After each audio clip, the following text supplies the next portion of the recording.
Buenas noches, bienvenidos a una nueva entrega de Toque Final. Esta es la mejor forma de concluir una semana, lo mejor edificado posible sobre los acontecimientos más importantes del país y del mundo.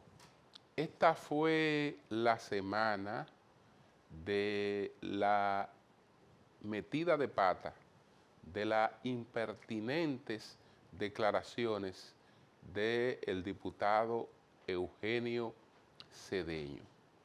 En esas declaraciones, pues Eugenio Cedeño estaba pues tratando de defender la aprobación del Código Penal que ocurrió ya en el Senado de la República en 2 lecturas, que ocurrió en la Cámara de Diputados en una lectura, todavía está pendiente de una segunda lectura en la Cámara de Diputados, pero en ambos casos se ha apelado a la mayoría parlamentaria que tiene el Partido Revolucionario Moderno e incluso a otras fuerzas que también respaldan ese código. Están la mayoría de los votos para aprobarlo, pero se entendió que eso podía hacerse sin antes hacer una gestión de comunicación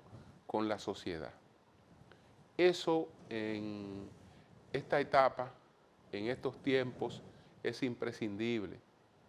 No se puede adoptar ninguna medida sobre la base de que están los votos para aprobarla, para adoptarla, sin que haya una comunicación con la sociedad. ¿Para qué se está aprobando el Código Penal? ¿Por qué es importante aprobar ese Código Penal? ¿Por qué es urgente aprobar ese Código Penal? ¿Cuáles son los elementos, cuáles son los aportes de ese Código Penal? Entonces, usted construye un relato de lo que usted va a desarrollar, de lo que se va a hacer, y la gente está percatada.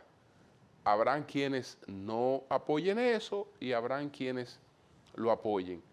Pero se valora siempre cuando no se trata de actuar de espaldas a la sociedad, cuando no se tratan de dar palos acechados, porque la gente, los palos acechados siempre le crean sospechas y esas sospechas son innecesarias.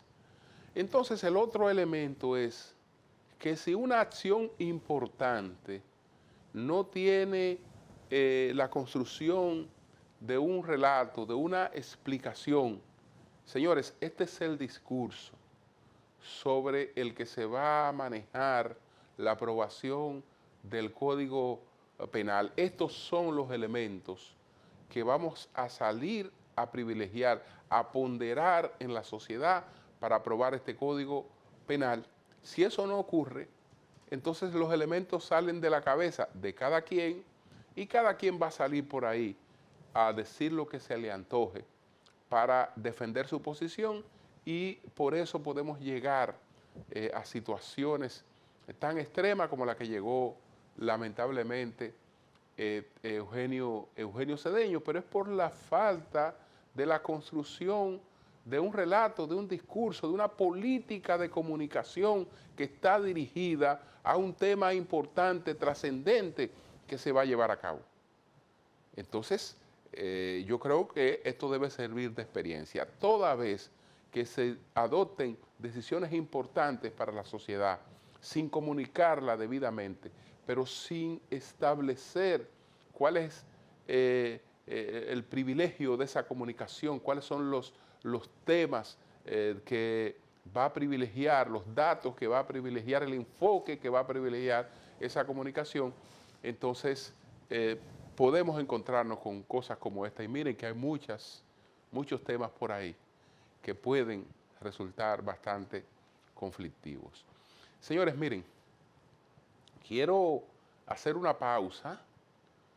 Regreso con los 10 temas, entre ellos estos, que más impacto tuvieron, pero antes me voy a referir un poco a la situación del Partido de la Liberación Dominicana y voy a colocar unos fragmentos del discurso del expresidente Danilo Medina, presidente del Partido de la Liberación Dominicana. Pero eso vamos a hacerlo inmediatamente después de esta pausa. Adelante.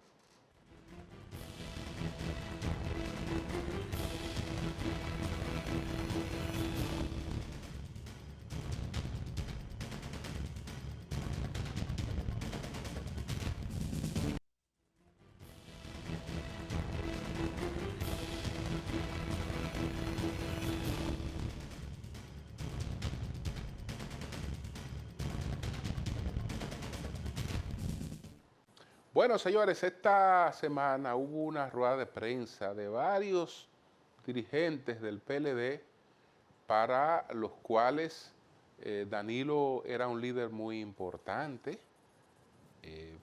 y le respaldaron mucho, sobre todo cuando Danilo tenía capacidad de retribuir ese respaldo.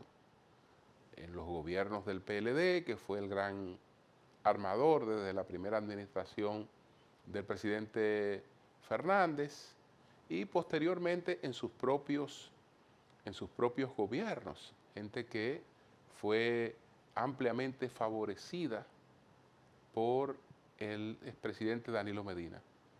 Hoy, en medio de una situación difícil para el PLD, difícil para Danilo Medina, en vez de contribuir críticamente al relanzamiento de ese partido, en vez de discutir internamente cualquier diferencia, en vez de privilegiar el fortalecimiento del partido, ahora pues son más renovadores que cualquiera y están planteando una serie de cosas cuando en definitiva algunos ya tienen sus maletas preparadas para tomar otras decisiones políticas a las que tienen derecho. Lo que realmente es inconsecuente es la forma en la que lo han hecho.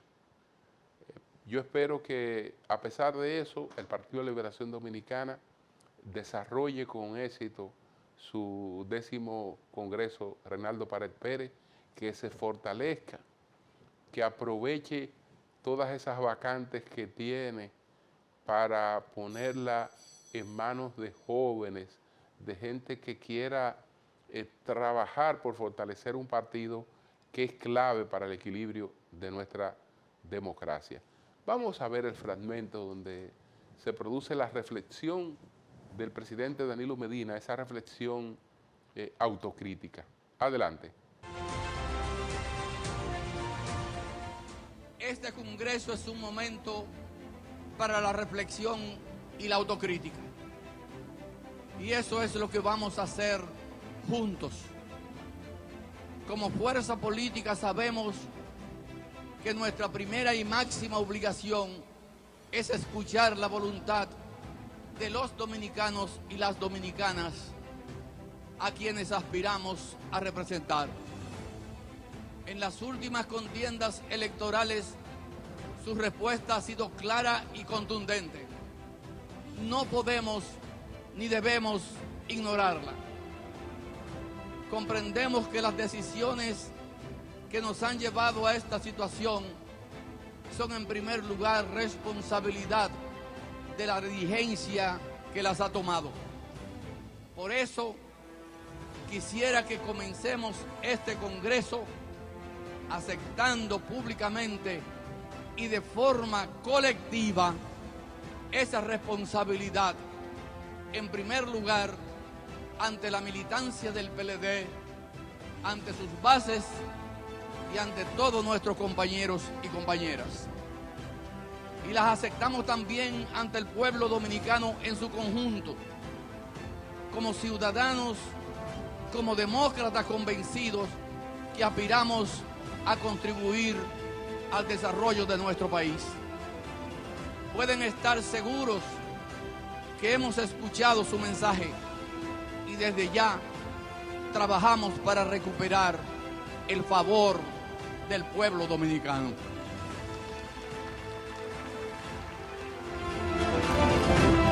Bien, además de esta exposición, de esta reflexión, pues él hace también un llamado ferviente a la unidad y a la renovación. El PLD tiene que renovarse, eso no está en discusión. El PLD tiene que rejuvenecerse, eso no está en discusión. El PLD tiene que establecer posiciones frente a la judicialización de la justicia sin dejar de ser autocrítico con errores que hayan cometido personas o crímenes que hayan cometido personas pues vinculadas a esa organización. Entonces, es ver eso en sentido autocrítico, totalmente autocrítico. Vamos a ver si tenemos este otro fragmento del discurso del expresidente Medina. Adelante. El PLD cuenta con un sinfín de hombres y mujeres que exigen y merecen formar parte de la dirección del partido para liderar una nueva etapa, una etapa de refundación que sin duda llevará esperanza y motivación a nuestra militancia. Pero que conste que cuando hablo de refundación o renovación, yo no hablo de edades, porque creo firmemente que las buenas ideas no son patrimonio ni de los más viejos ni de los más jóvenes. Y creo también que tan renovadora puede ser una idea de un militante de 18 años como de un militante de 80 años.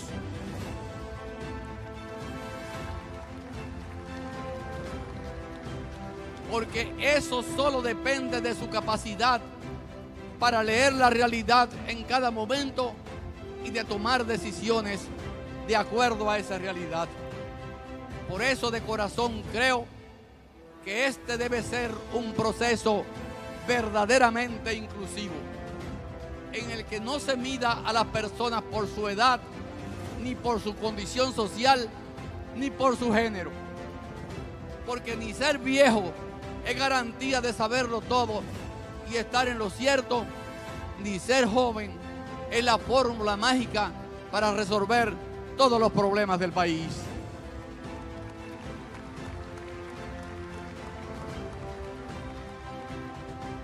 Así es que, si queremos ser justos, debemos medir a todos y a cada uno por lo que están dispuestos a aportar, por su capacidad de trabajo, por su formación, por su compromiso y, por supuesto, por sus valores éticos. Eso es lo que debe dar la verdadera talla de cada compañero para ocupar una posición en el partido. El PLD cuenta con los técnicos y profesionales mejor preparados, con una militancia dedicada, con personas que han demostrado su lealtad y su capacidad de trabajo. Y para todos ellos y ellas hay un lugar de honor en esta organización. Bien, pues después de estos fragmentos de este interesante discurso que pronunció el expresidente Danilo Medina en la inauguración del Congreso del Partido de Liberación Dominicana, del Congreso de Renovación de ese partido, vamos a presentar inmediatamente cuáles fueron los temas de mayor impacto esta semana. Adelante.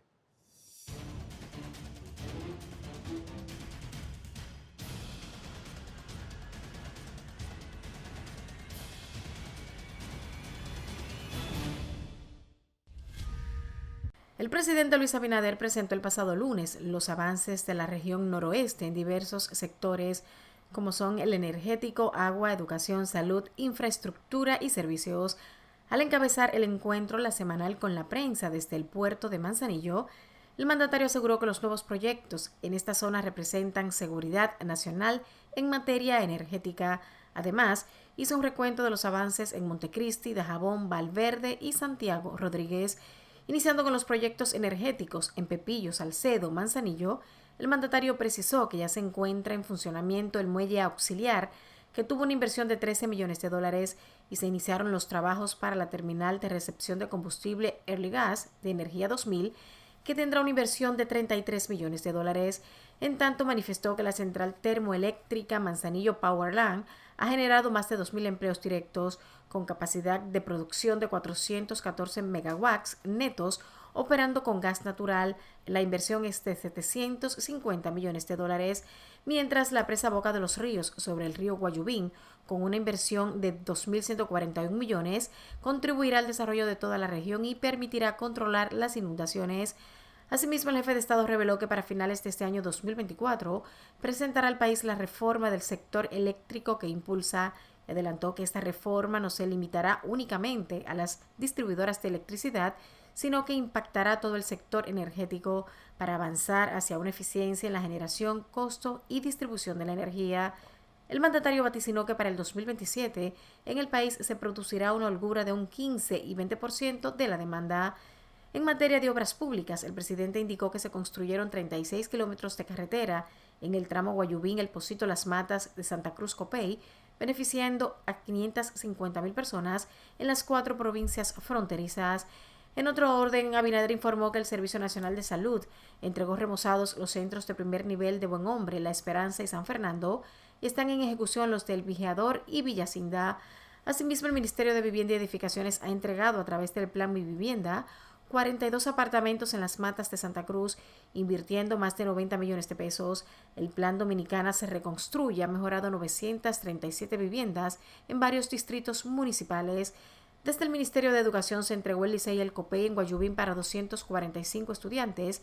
Mientras tanto, están en ejecución los politécnicos Las Matas de Santa Cruz y Profesor Lourdes Morel de Abreu en Pepillo, Salcedo, para 850 estudiantes cada uno, y el Liceo Corina Beliar para 465 estudiantes en Atillo Palma. En el acostumbrado encuentro con la prensa, el mandatario indicó que el Poder Ejecutivo ya está preparando el anteproyecto de ley para la reforma constitucional a la que ha aspirado desde el inicio de su gobierno en el 2020. El presidente sostuvo que los cambios que propondrán tienen que ver con poner un candado a la Constitución para impedir futuras reformas tendentes a que el presidente se extienda en el poder y con independizar al Ministerio Público del Poder Ejecutivo. Con relación al tema haitiano, Abinader advirtió de nuevo a las bandas armadas haitianas que si cruzan la frontera les va a ir peor que en Haití. El presidente dijo que aunque las autoridades dominicanas no tienen indicios de que miembros de esas bandas armadas tienen intención de atravesar la frontera, en caso de darse una incursión yo les puedo decir que si vienen aquí les irá peor que lo que les va a ir en Haití. Por su metedura de pata con unas declaraciones exageradamente machistas, ahora el diputado Eugenio Cedeño del PRM por La Romana culpa a los periodistas. A su entender, los medios sacaron de contexto sus afirmaciones de que la mujer casada está obligada a satisfacer las exigencias sexuales del marido y que ese tipo de violencia no cabe en el Código Penal. Textualmente, el diputado dijo: si yo estoy casado con mi esposa y tengo el SIDA y me quito el condón para enfermarle, es criminal. Ahora, si yo estoy casado con mi mujer y me quito el condón porque me dio la gana y yo quiero embarazarla a ella, aunque ella no quiera, es mi mujer, declaró. Cedeño sostuvo que esto no tiene que ir al Código Penal, ni siquiera al Código Civil, porque ¿para qué se casó conmigo? Además dijo que no ofrecerá ninguna disculpa pública y que las feministas que lo piden son enemigas de las mujeres. Lo que he defendido lo defiendo y lo defenderé, porque no se trata de hombre, se trata también de mujer. En las redes sociales, las reacciones de indignación no se hicieron esperar. Eso es un legislador en República Dominicana sin palabras. Lo veo y no lo creo. Y ese es quien hace las leyes que nosotros debemos cumplir. Ya ven ustedes por qué hay tantos feminicidios en RD. Otro de los mensajes decía: según este diputado, la esposa de un dominicano es una propiedad, hombres que se creen dueños de la mujer. Es increíble cómo se expresa el diputado. Por tipos como él hay tantas violaciones y feminicidios. Eugenio Cedeño es la prueba viviente de que los dinosaurios no están extintos, entre otros. Por otro lado, la ex vicepresidenta de la República, Margarita Cedeño, también sumó su rechazo a las declaraciones de Cedeño. No podemos permitir este atropello machista que pretende justificar la violencia hacia la mujer. El diputado debe pedir perdón, dijo en su cuenta ex. Mientras, el presidente del Senado, Ricardo de los Santos, también criticó la postura y recordó que él planteó la modificación a ese artículo del Código Penal para que esa acción sea castigada como una violación cualquiera. Por otra parte, la Dirección Nacional del Partido Revolucionario Moderno, PRM, informó que solicitó al fiscal nacional y a la Comisión Nacional de Ética y Control iniciar el procedimiento disciplinario correspondiente contra el diputado Eugenio Cedeño por sus declaraciones respecto a las relaciones sexuales no consentidas. En una inusual sesión de trabajo en la Cámara de Diputados, los legisladores decidieron, por mayoría de votos, aprobar deprisa el proyecto de nuevo Código Penal sin leerlo ni estudiarlo, a tan solo una semana de la aprobación en segunda lectura que ejecutó el Senado. La decisión de los diputados para aprobar rápido el Código Penal fue motivada por el propio presidente de la Cámara Baja, Alfredo Pacheco, quien argumentó que la pieza lleva casi 4 años bajo su gestión sin ser aprobada por diferencias ideológicas entre los congresistas. Por ello, propuso una moción que fue aceptada por la mayoría: liberar de lectura el proyecto, aprobarlo en primera lectura y enviarlo a una comisión especial para que un equipo de diputados revise la pieza que ya aprobó el Senado. En la sesión se encontraban 135 diputados, de ellos 100 votaron a favor del Código Penal, 9 votaron en contra y los restantes 26 se abstuvieron de votar. El proyecto del Código Penal se aprobó en la Cámara Baja sin las 3 causales, aun cuando grupos feministas se mantuvieron protestando frente al Congreso Nacional para exigir a los congresistas que aprueben una pieza que incluya eximentes para interrumpir embarazos sin consecuencias legales. Danilo Medina dirigió a la militancia PLDista un discurso de media hora en el que admitió su responsabilidad y la de toda la dirigencia en la pasada derrota electoral de ese partido y reconoció la necesidad de una renovación de la dirección para relanzar la organización. El presidente del Partido de la Liberación Dominicana, PLD, trató de levantar la moral de los PLDistas y los instó a trabajar para desafiar el pronóstico de que esa organización se convertirá en una fuerza minoritaria. Medina pronunció las palabras centrales en el acto de apertura del 10º Congreso Ordinario dedicado a Reinaldo Pared Pérez. El expresidente comenzó haciendo un mea culpa. Comprendemos que las decisiones que nos han llevado a esta situación son, en primer lugar, responsabilidad de la dirigencia que las ha tomado. Deberá surgir una nueva dirección escogida democráticamente en el marco que señalan nuestros estatutos y de acuerdo a la institucionalidad, indicó. Medina habló de apertura para la juventud en este proceso, pero defendió también que no se tratará de juventud por juventud. En la apertura del 10º Congreso Ordinario del PLD, Medina pronunció un discurso enfocado en la autocrítica y la renovación de la organización política. Durante su intervención reconoció que el PLD atraviesa por una difícil situación y que es momento de aceptar colectivamente la responsabilidad ante la militancia y el pueblo dominicano. Pueden estar seguros que hemos escuchado su mensaje y desde ya trabajamos para recuperar el favor del pueblo dominicano, reiteró el presidente del PLD.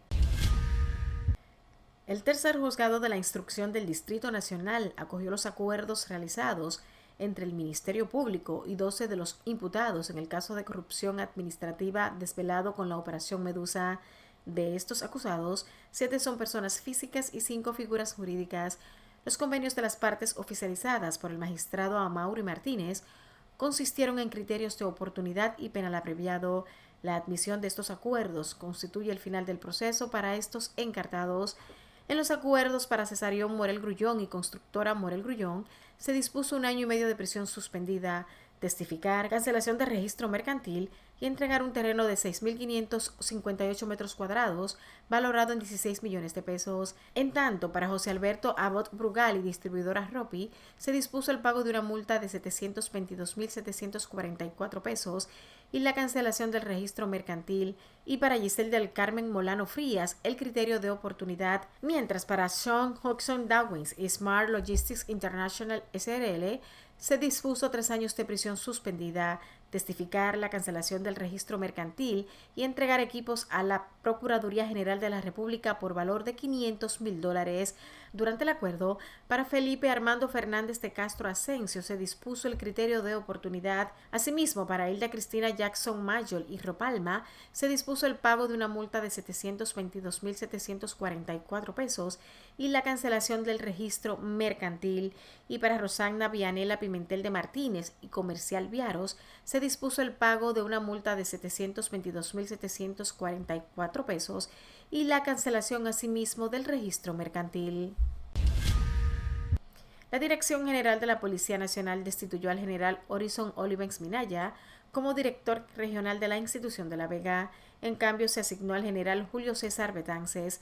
Olivenx Minaya ocupaba el puesto desde el pasado 5 de marzo de este año y su destitución se produce luego de un tiroteo en esa provincia que dejó como resultado 4 personas fallecidas.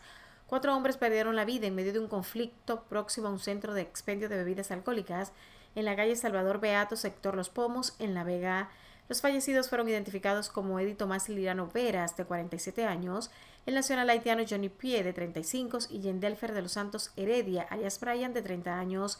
Las autoridades están realizando los levantamientos e investigaciones para determinar lo ocurrido, así como para identificar a los responsables del hecho de sangre que culminó con la vida de estas personas para ponerlos a disposición de la justicia.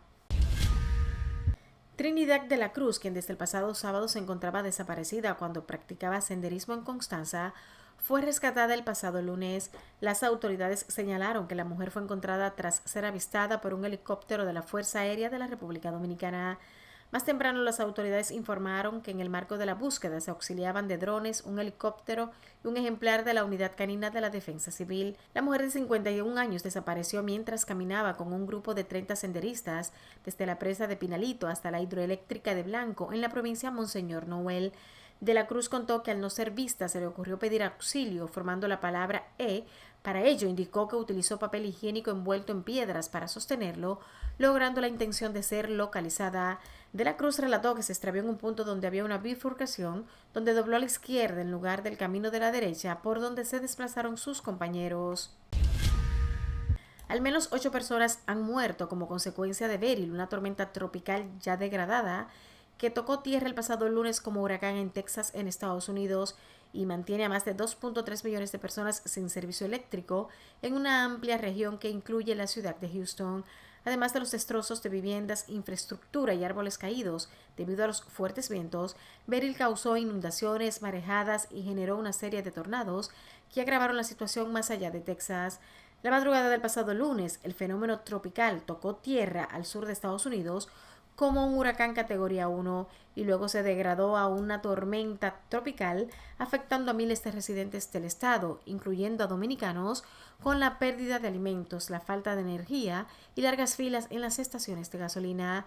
Después de que Beryl entró en Texas, alrededor de 3 millones de hogares y viviendas quedaron sin energía eléctrica, ya que el huracán derribó 10 líneas de transmisión y varios árboles que causaron daños en el tendido eléctrico.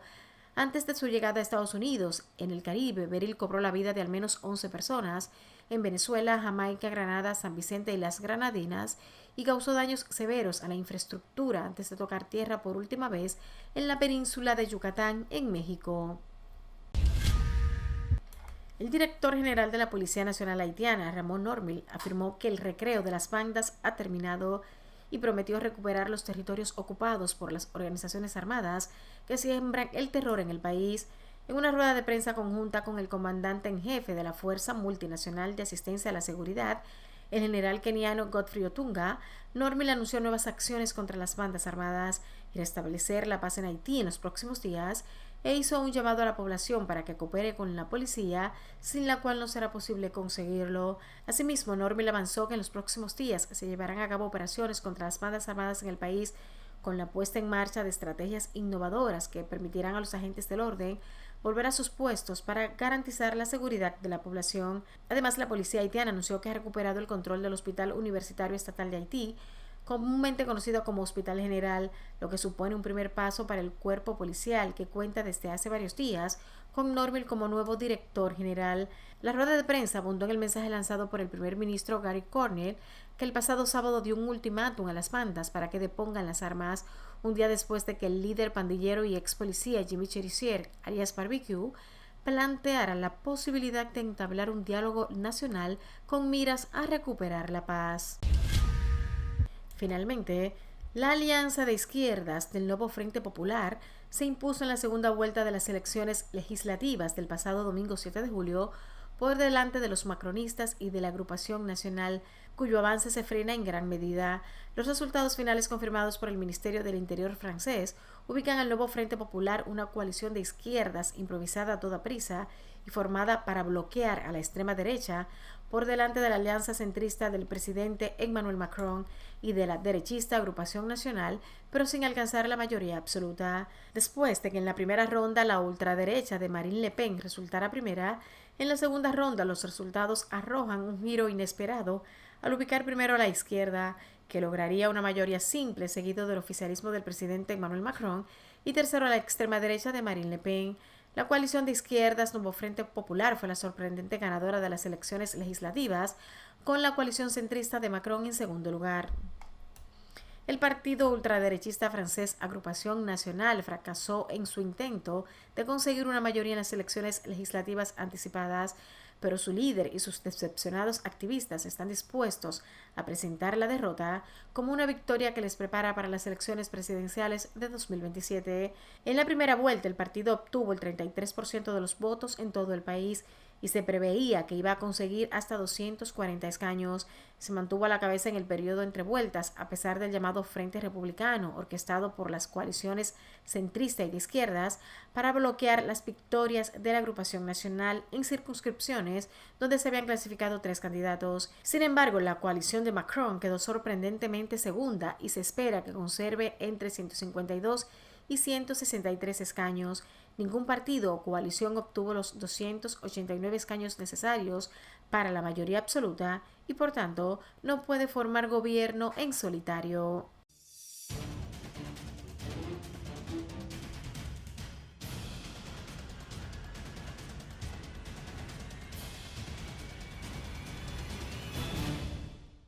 Una pausa, retornamos en breve.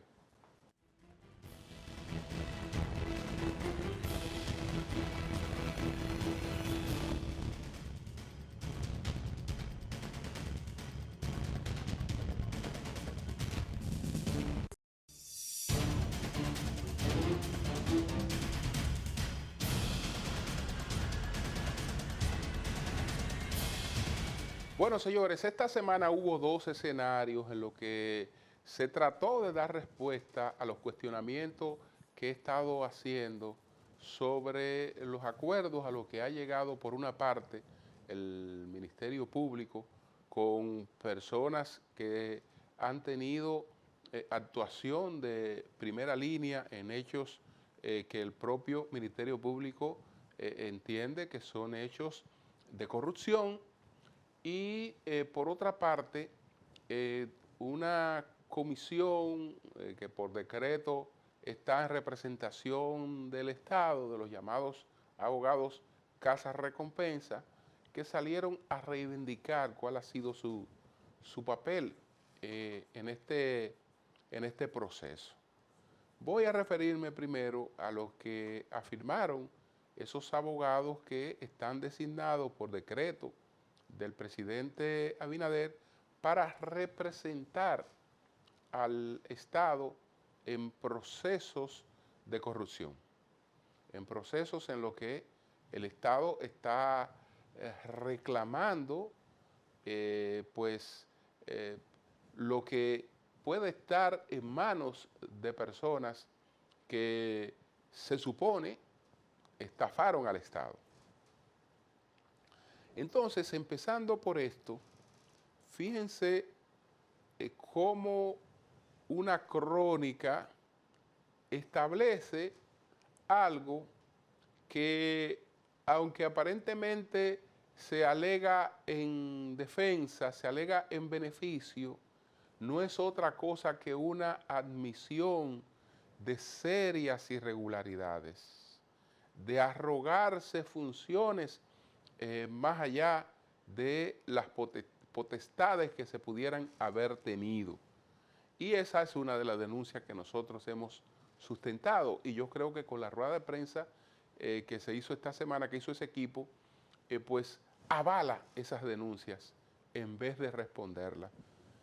Lo siguiente, miren, el equipo de recuperación de patrimonio público ha logrado que se devuelvan al Estado alrededor de 550 millones de pesos en procesos extrajudiciales o acuerdos civiles y sin la participación del Ministerio Público desde que fueron apoderados en un decreto del 2021 que lo faculta para perseguir a quienes posean o se hayan beneficiado de recursos del erario. Señores, ¿qué es lo que pasa? Que si alguien se ha tomado, si alguien ha estafado, si alguien ha lesionado, si alguien ha cometido dolo contra el Estado y producto de ese dolo tiene recursos que deben ser devueltos al Estado y el Estado logra que eso ocurra, yo creo que la lucha contra la corrupción sería exitosa. Pero eso tiene que ocurrir respetando el marco jurídico tal y cual está establecido.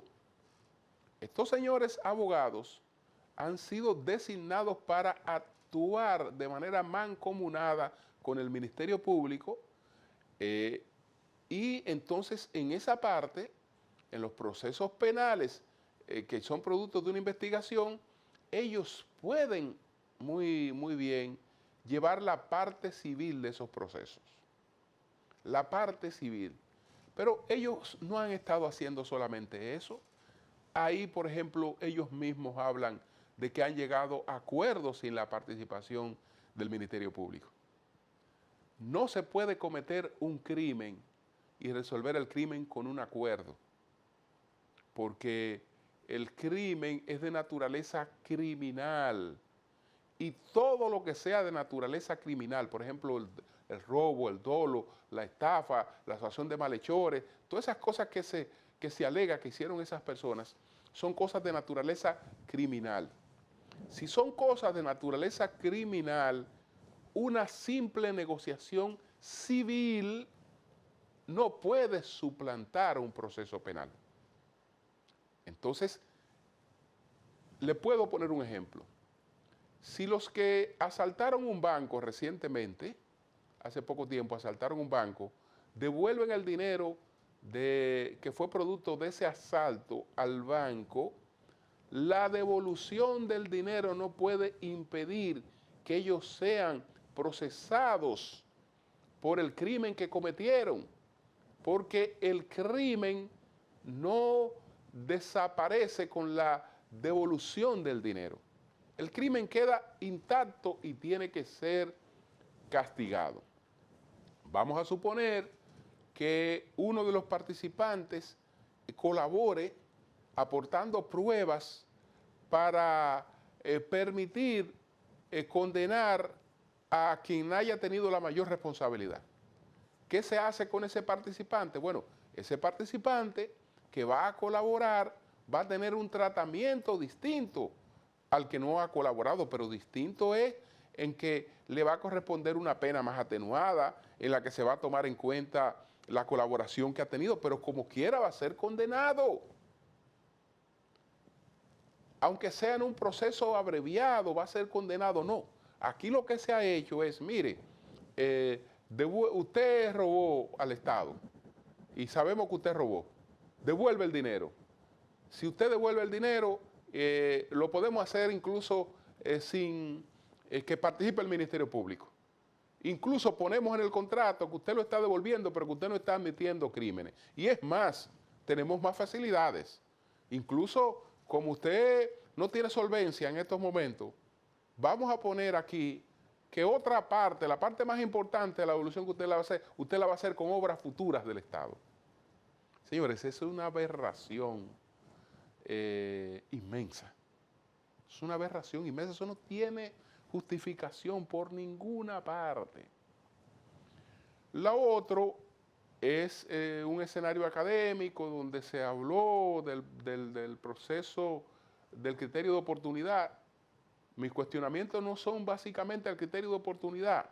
Mis cuestionamientos son a personas que tienen una connotación de participantes principales en los hechos, se les haya dejado como simples testigos y algunos de ellos puedan continuar burlándose de la sociedad porque articulan una red criminal y después sencillamente con unas delaciones o devolviendo algo, entonces ya no tienen ningún problema frente a la sociedad, incluso el Estado les hace reconocimiento. Y así las cosas no pueden ser. Una pausa, retornamos en breve.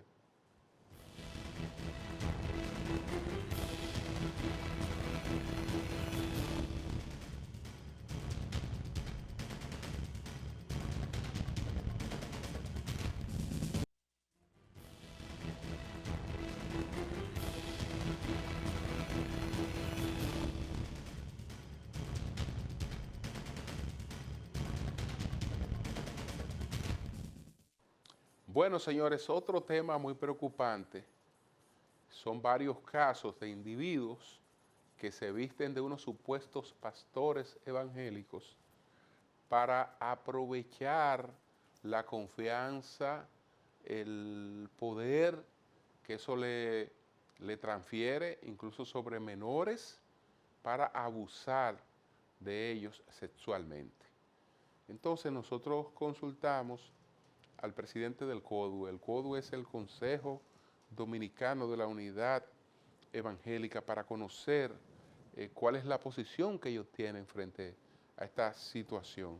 Nuestras 3 preguntas fueron formuladas al pastor Feliciano Lansen, quien es el presidente del CODU.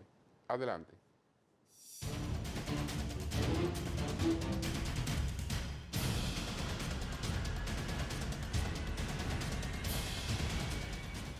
¿Qué opina sobre los casos de varios pastores evangélicos acusados de violaciones sexuales contra menores y adultos? Lo primero que, no solamente que opino, eso es un caso complejo y difícil.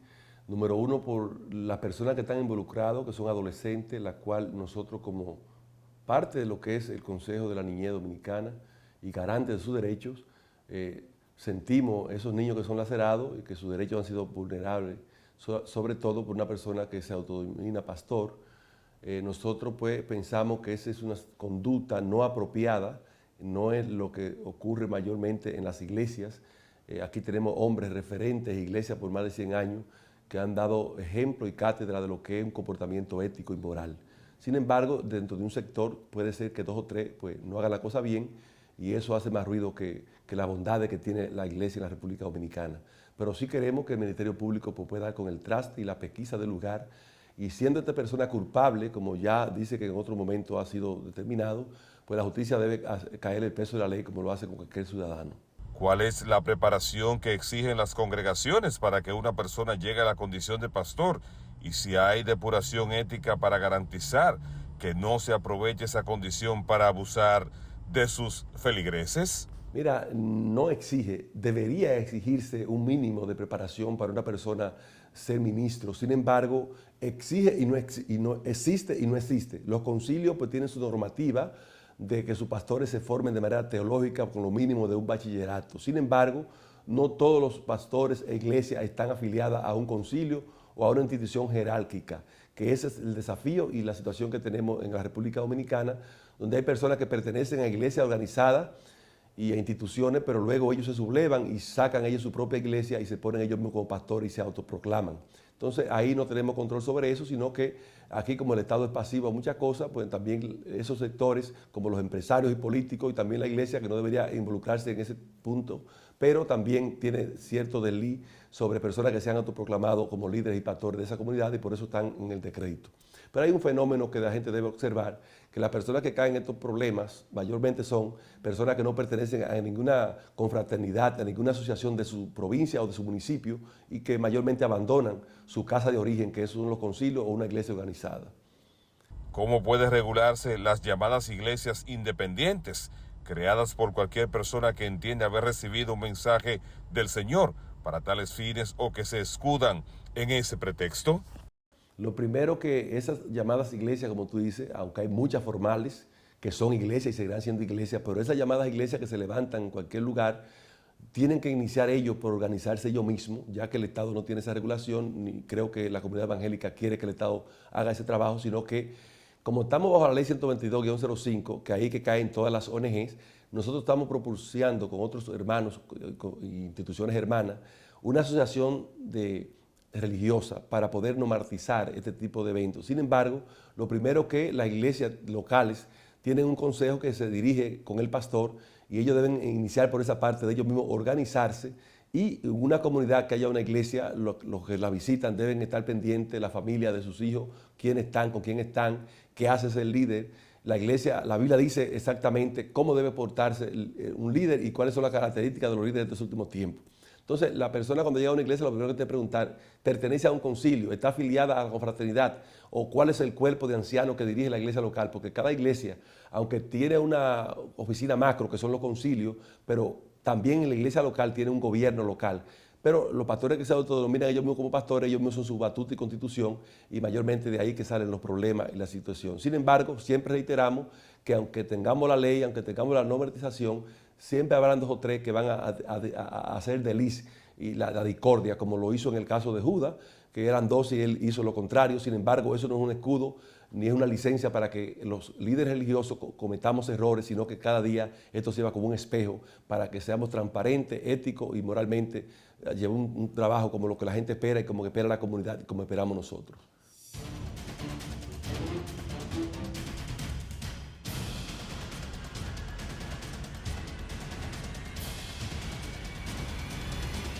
Una pausa, retornamos en breve con la parte final.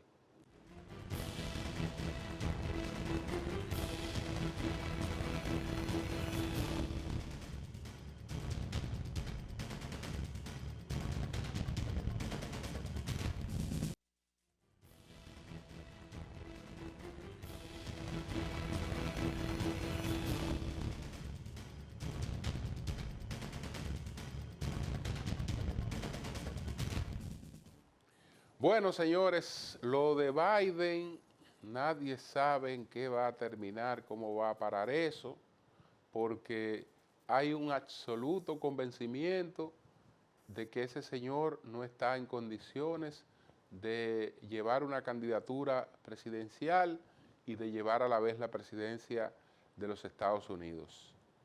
Que ese señor tiene que retirarse de la carrera presidencial y dar paso a otro candidato. Que Donald Trump tiene una amplísima ventaja sobre él y que si ese escenario se mantiene como está, no habrá competencia. Pero además, los demócratas van a quedar como grandes irresponsables, porque es cierto que la decisión corresponde a él, pero corresponde a él si su partido no se empantalona y actúa como tiene que actuar, exigiéndole realmente que se ponga a un lado y que permita que otro candidato pues represente a los demócratas, que aún perdiendo las elecciones, pues puedan demostrar que tienen una preocupación por el futuro de ese país, porque ¿cómo usted va a escoger un presidente que usted sabe que no estará en condiciones de gobernar? ¿En manos de quién va a quedar ese país posteriormente? ¿Hay plena confianza en la vicepresidenta para que pueda asumir las riendas de ese país? Ese es otro de los problemas. Buenas noches.